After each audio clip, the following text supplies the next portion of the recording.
Hi there YouTube, Rick Paris here, and what follows on this video today is a short commentary which I recorded after the fact over some raw footage that I took at the Lammas Ecovillage in Wales. It's near Aberystwyth in Pembrokeshire. We drove down there from Prestatyn, and due to the nature of the way I filmed the footage, it was kind of interspersed in between the tour that we will be taking on. It's a little bit more broken up than my previous videos that I did at the earthships in Fife and then in Brighton. So I hope you like the new format for it. Included at the end also is going to be a little bit of drone footage possibly, and a short interview with Tao Wimbush, who's the gentleman who took us on the tour. I hope you enjoyed the video, and I'll see you at the end. So at this point in the journey, we'd been travelling about 4 hours or so in our pilgrimage to Lammas. We'd had a little stop at Aberystwyth, which is about half an hour's 40 minutes drive away, just so we could grab a coffee and stretch our legs and stuff like that. It was only like a 10-minute detour, so it's not added an awful lot onto the time. We actually drove past the entrance, which is eventually up here on the left-hand side. Sat-nav took us a little bit further past, and this is a little bit out in the sticks. The roads themselves aren't too bad, they're in pretty good condition. Some of the hills are a little bit steep, so if you've got a car that's a little light under the bonnet, then it maybe struggle a little bit, but you should get up there just fine. My little girlfriend's 1.6 Mini managed to do it just fine. So yeah, we've taken the turning off the main roads now, and this is onto the dirt track that takes us up towards the Lammas community itself. You can see the drainage ditch that they've dug there on the left-hand side there, and you'll see the digger that they've used for it a little bit further up the path. The road quality, again, it's not terrible by any stretch of the imagination. There's no huge potholes or anything. It is just a little bit bumpy, really, because obviously it's not a tarmacked road or anything. And just a short drive up the hill in order to get to the community. We'll be coming up on the car parking area in just a moment. As we pass this car, you should see it come into view. So definitely something that I recommend you do come and give it a visit if you can. And don't worry too much about not being able to find it. The sat-nav does get you pretty close, and then with just a little bit of hunting around, you should be able to find it. It is just a turn off on the road, a little bit further up from where the sat-nav stopped us.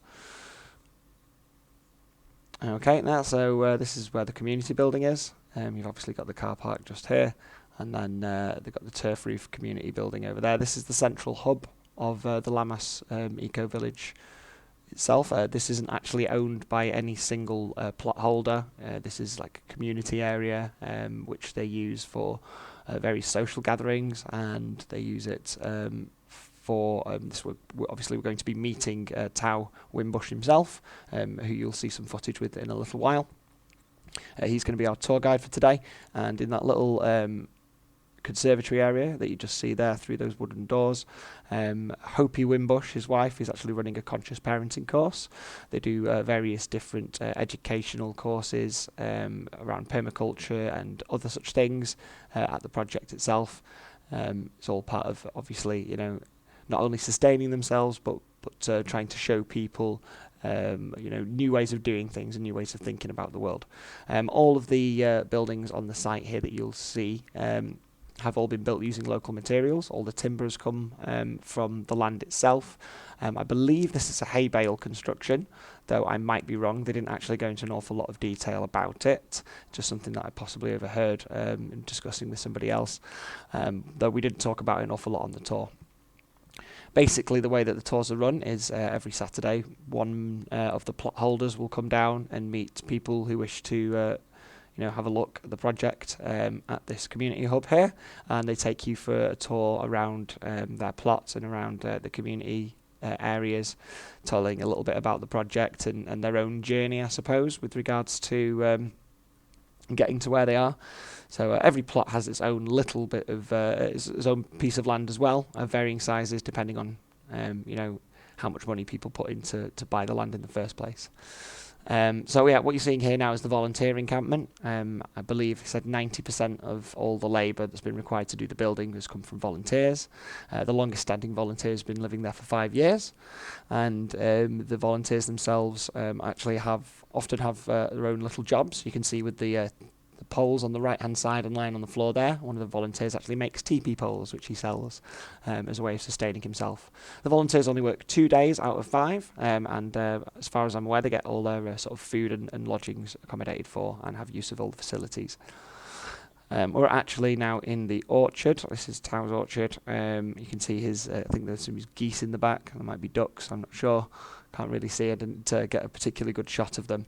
I was terribly excited and wanted to, get back to speaking to and listening to all the things he had to say. So a lot of this footage is quite short, just in between when I felt like I had a moment to quickly get some images.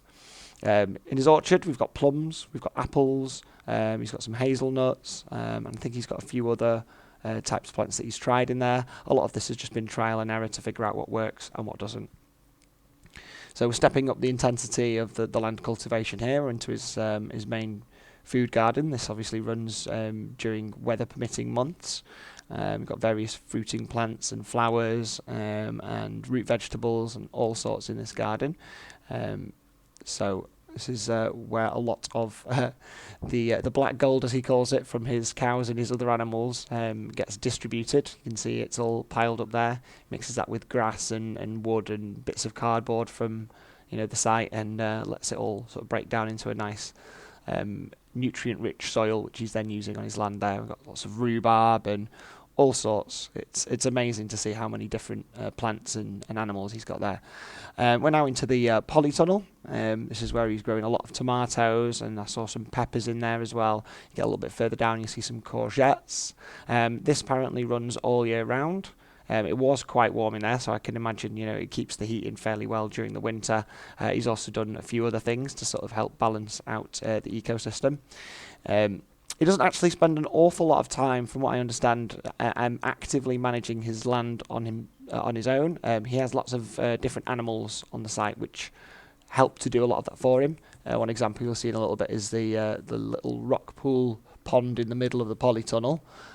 In there, he assures me there's lots of frogs and newts and toads, whose job it is to keep the slug populations at bay. He's also had problems with other pests, which have again been solved by encouraging the natural predators of those pests to live in the area. The rocks in around the edge of this help to absorb a lot of the heat from the sun during the day, and then give it out at night to keep the temperature nice and warm in there. And you can just see this massive bumper crop of onions, and that's not even all of them. You saw plenty of them still outside waiting to be pulled up. We've got various pea plants and stuff here, and in a moment you'll get some footage of one of the biggest courgettes. In fact, I think the biggest courgette I've ever seen in my entire life. A lot of these plants, he's not growing them all the same varieties. He tends to try with multiple different varieties because obviously certain plants prefer certain conditions, and he's found that these tomato plants at this end in particular have been very, very lucrative for him and been a really good solid producer for a few years. So again, like I say, it's about learning and finding out what works, and if it doesn't work, trying something else, and constant learning process. Here we are, the infamous courgette. Probably the biggest courgette I've seen in my entire life. He also had pumpkins outside, which we didn't get any particularly good shots of, but they are out there. Trust me, they're definitely there. It's amazing to see how much food that he's able to produce. He produces enough to support him and his wife and his 2 kids, and on top of that, they even have food left over to sell. So we're moving up now towards the main living area. The red roof building that you see over there is eventually going to be Tao's workshop. Currently it is being used as his main place of living, and the big 1.5 kilowatt solar panel that you see next to it has been enough to support him at a reasonable standard of modern living, including fridges, freezers, all those other good things for most of the year. When the sunlight starts to get a little bit worse during the winter, they actually have a shared hydro turbine on the site, which they all have access to the power of. He's also got a third backup you can see there on the roof with the solar panels there that are designed to produce his lighting and to look after his alarm system as well. The stone building that you're seeing in construction in the middle is eventually going to be a citrus He's going to be growing citrus plants in there. They're going to make it quite a tall, sort of cylindrical greenhouse-style building. And the other buildings that we saw on the other side, not these ones here, but the ones that are actually behind me at the moment. We should see them in a moment, maybe. Those are the stables and the barns for his animals. What we're looking at now here is the flower garden, which his wife, I believe, actually uses a lot of the flowers in here to produce various creams and tinctures and, you know, beauty products and things like that. Very, very interesting to see, you know, how many different sorts of production you can get out of a single piece of land when you really look at a piece of land, and instead of saying how much money can I make from it and how much can I exploit it to my own ends, when you instead ask the question, how can this land help to support us in a holistic manner, and how many different ways can it be used to help to support us? So here at Lammas, it's been a wonderful tour. This gentleman here, I'm going to let introduce himself. My name's Tao Wimbush. He's one of the smallholdings, one of the owners of the smallholdings. I did a little bit of footage earlier with the drone, and to cut that in a little bit, you get to have a good look at that. And just a few quick questions for the gentleman. Just firstly, I think, what was probably the biggest challenge with living here at Lammas? The planning was a pretty big challenge, partly because we didn't know what we were doing when we entered the planning system. It took us 3 years. You know, it was a lot of bureaucracy, a lot of paperwork, and yeah, that was a big challenge. Because you were really the trailblazers of this sort of community, you and a few others, weren't you? Yeah, we were the first ones through the policy. It was a lot of work, and yeah, it was just a lot of paperwork, when really what we wanted to be doing was getting onto the land.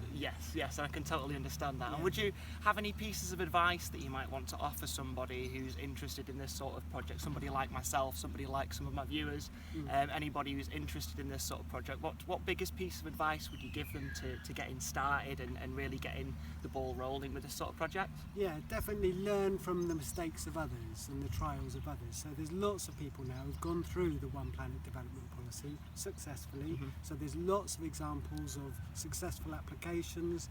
There's also lots of people doing it, so you can visit projects, you can learn how to do it, how not to do it, and learn from our mistakes. So, you know, as a movement, we can continue to build and continue to grow. That's excellent, and I think it's really, really important that these communities are working together in order to share really important bits of information, and so that we don't all have to make the same mistakes every single time. Everyone can make the mistake once and everybody can learn from it. Is there anything that you miss about the old life, I suppose, the more traditional lifestyle, I suppose you'd call it, in this country? Nothing that I don't have access to. Brilliant. You know, because I've got the best of all worlds, really. I'm my own boss. I do what I want when I want. I live in paradise, and if I do want to go to the cinema or get a pizza, then I can just drive to Carmarthen and do that.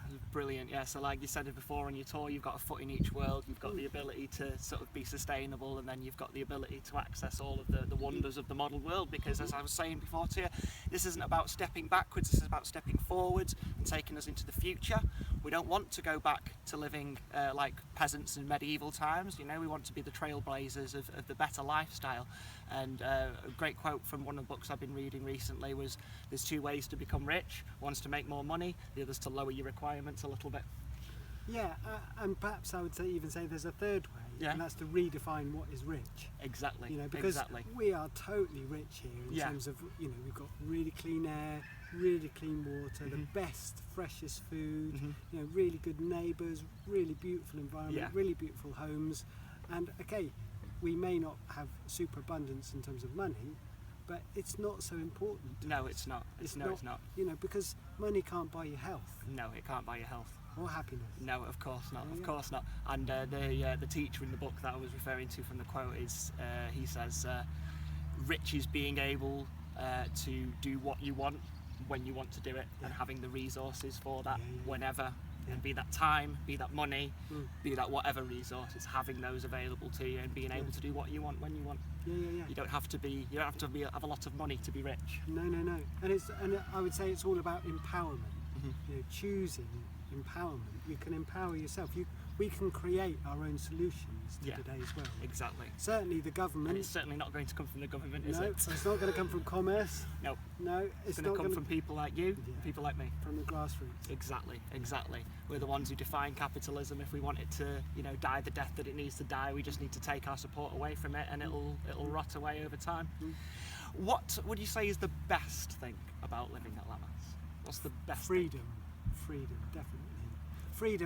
Freedom in terms of feeling like an independence and a resilience, such that when crazy stuff is going on in the mainstream, it doesn't really affect you anymore. Yeah. Because my security isn't in the bank or the building Yep. society; it's in my garden and in my compost heaps and my Exactly. food stores. And it doesn't matter what happens to the economy to you. The economy could burn down tomorrow, and you would be just fine. And this is very much what Mike Reynolds was talking about when he talked about his earth ships. He's talking about a ship on the land which is able to sustain you on its own, that doesn't need any external input, so that you are completely self-sufficient.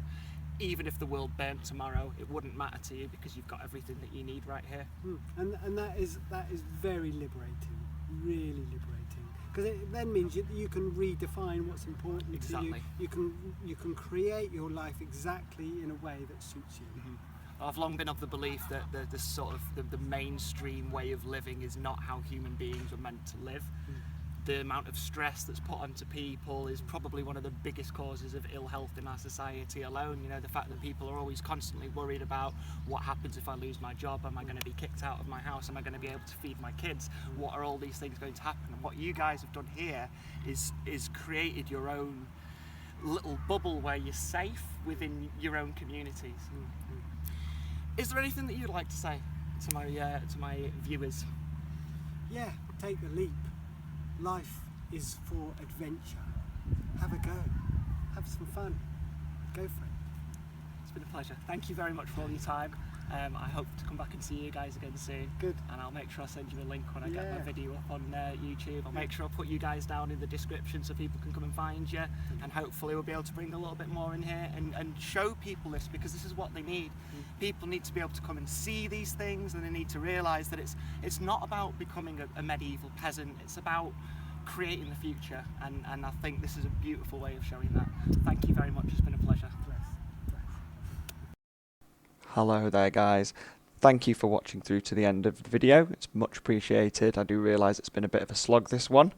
A big thanks also to Tao Wimbush for putting up with all my questions and for generally letting me pester him throughout the day about anything and everything to do with these projects. If you really like this video, please click the thumbs. And if you want to see more stuff like this, there's the Earthship Brighton and Earthship 5 videos on the left hand side. If you really, really like my channel, please subscribe. And if you've got any questions, please pop them down in the comments. You can find more from me at lawfulbank.com and at the GB Transition Network on Facebook. And please look in the description also for links to the Lammas Ecovillage's site themselves. They would love you to go down and have a look, and I would love you to go down and have a look. I hope you all have a wonderful day. Namaste.